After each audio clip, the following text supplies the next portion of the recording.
This video is powered by the pros at Pascal Air Plumbing and Electric. Arkansas owned, Arkansas operated. GoPascal.com. Antonio, your first snap as a Razorback winds up in a touchdown. What were your keys on that play, and how did it happen? My keys on that play, I was really just showing out in the box, apex, and kind of just gap opened up. My DN got upfield because it was pass. He got a great rush. And, D-line, my two nose guards was getting a good push on that O-line, and then I kind of just scooted in the gap and just jumped. Boom. Yeah, well, how did it feel that your first touch, so to speak, is a pick six, and it opens the scoring for Arkansas in that game? Yeah, I mean, it was a great experience for me. Just coming out of the tunnel was amazing. You know what I'm saying? Seeing all those fans that's wearing the same colors that I'm wearing, and they're cheering for me, for us, the Hogs, and I play for the Hogs, so that was a really good opportunity there for me. Hey, Pooh, you look pretty hungry when you got in there in the second half. Can you maybe just kind of talk about your mindset for that game? The mindset that I had going in was really just to dominate. I sat out the first half due to a targeting call of last week, so I didn't really get to play the whole game. So going in, I just wanted to make an impact, and that was Coach Pittman put a real emphasis on that. He came up to me. It was numerous times he'd come up to me in practice, and he was telling me, like, you're not going to be out there the first half, but when you get out there, you need to, basically introduce yourself again and things like that. So when I got out there, I just thought to myself, I need to make plays. I need to put my name back out there. What'd you think of Antonio's play, being in the right place right there? Man, if I give y'all my honest reaction, I was really caught off guard when he caught it. But it was just an instant, as soon as he jumped and caught it, I just instantly started running down the sideline with him like a proud parent or something. So I'm just chasing him down the sideline the whole time, and man, like he said, it was just an electric atmosphere, and it was just a great experience. Okay, hey, I want to ask both y'all real quick about maybe a scouting report on BYU. Pooh, you guys won pretty handily there last year. Is there, reason to, not have a letdown and when you face them? And can you talk about, the weapons they have on offense, and then Antonio, if you could? We just treat every game. We treat every game like we playing against ourselves. We play the Arkansas standard in every game. BYU is a great team, by the way. They have a history of winning, as we can see. They have a great head coach. The running back, they're pretty good. Number 2 and 20, they're two decent good backs. They have a really good tight end, number 83. And they also put number 99 back there at tight end. He's a great run blocker and things like that. They usually use him for match protection and things like that. But overall, great team, highly competitive and well coached. Antonio, any thoughts about facing BYU? What you see out of them? Really, Pooh hit it on the head. To be honest, he kind of covered all aspects of them. But they're a great team, like he said. And the main thing that I just took from what he said was, we playing the Hogs. You know what I'm saying? That we go out and play to our standard, and really not focused on the opponent. We'll have a good game. We'll dominate these guys.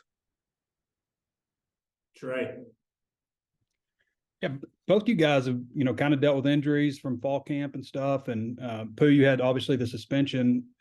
How frustrating was that to, with so much competition at the linebacker room, and just how eager were you guys to finally get out there when you had the opportunity? Just for both of you.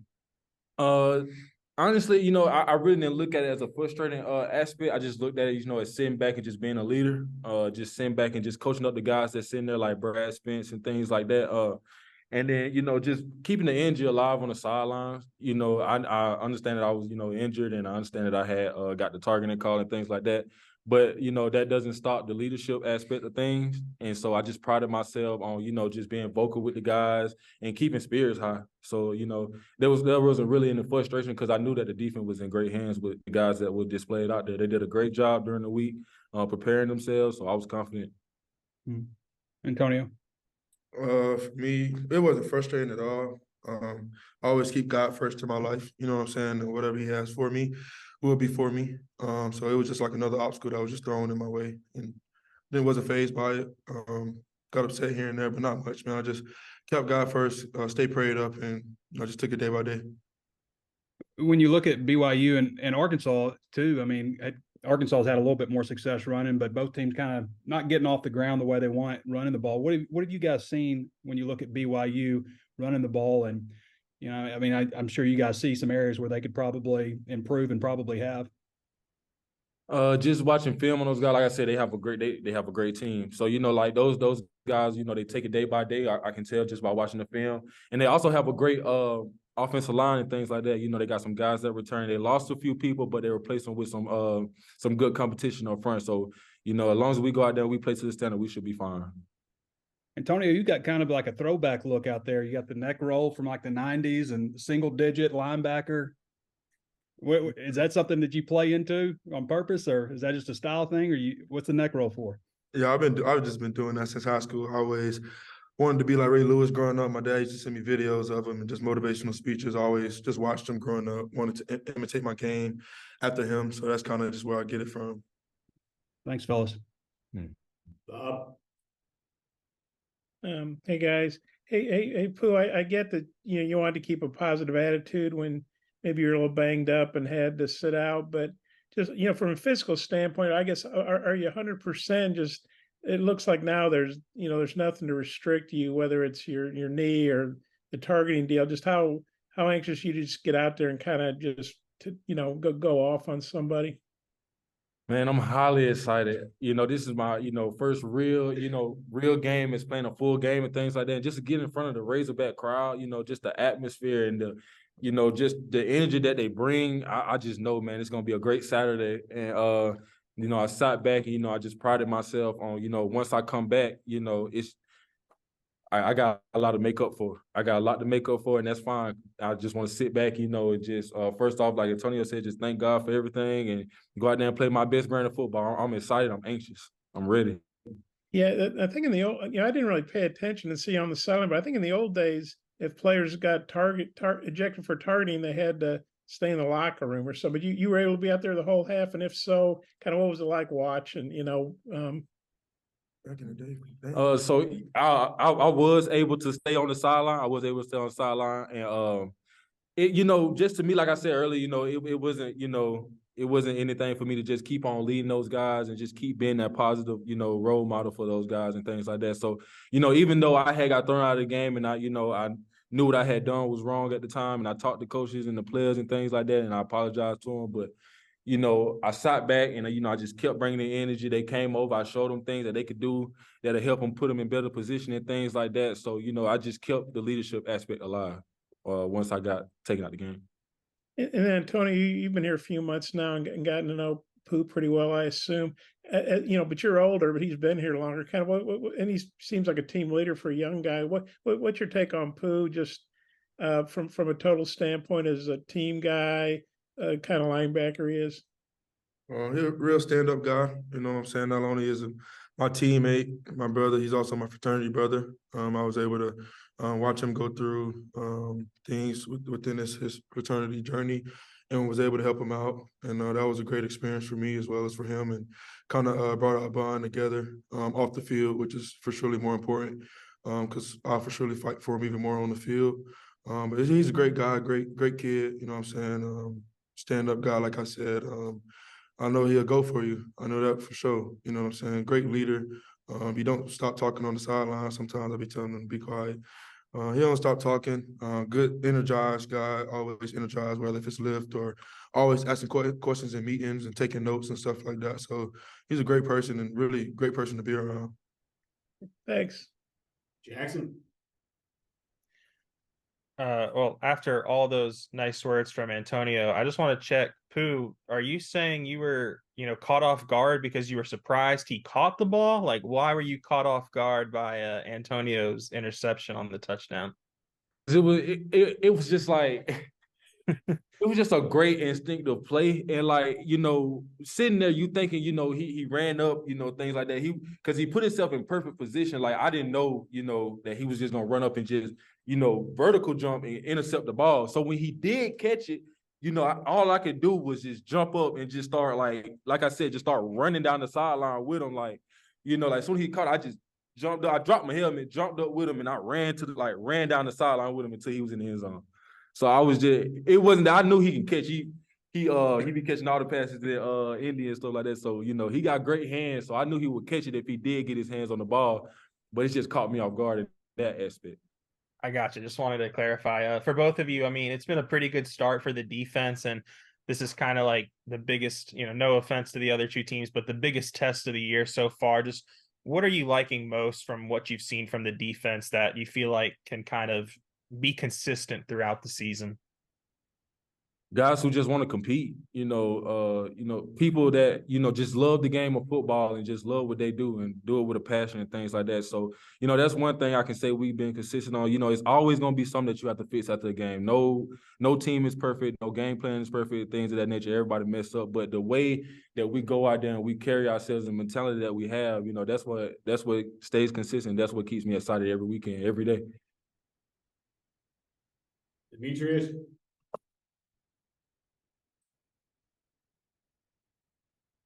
I know Antonio Grier kind of mentioned his connection with Omega Sci-Fi. Can you talk about the celebration that everybody kind of did on that play with you, Cam Ball, and Grier out there, and what it means to be out there with your frat brothers?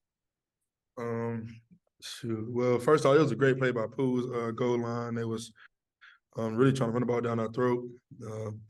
Man, me personally, from my point of view, I was kind of just setting the edge, coming up the edge, and all I just hear is just cloud.